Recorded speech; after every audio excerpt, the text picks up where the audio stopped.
موسی علیه السلام الله رب العزت تعرض وکړي کریم الله زتا لیدل غواړم.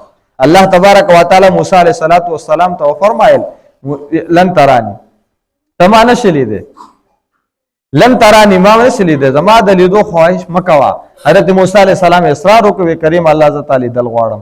الله تبارک وتعالى موسی علیه السلام ته فرمایل ولكن انظر الى الجبل فان استقر مكانه فسوف تراني. بس د غر ته توجه کوا، زه د غر ته صرف خپل تجلی متوجه کوم.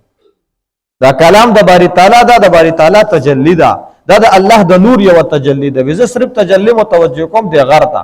ته د غر ته ګوره او زه خپل په دې تجلی باندې ستاد نظر دا اچوم.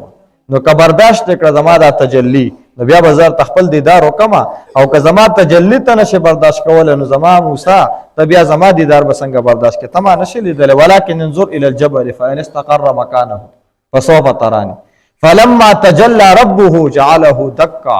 قرآن مجید فرمایي چې کله الله تبارک وتعالى تجلی وکړه نو دا غر خو ریزه شو او خر موسی صاعقه. حضرت موسی علیه السلام به وشو دا غر خو ریزه شو. خدای الله پیغمبر حضرت موسی علیه السلام به وشو.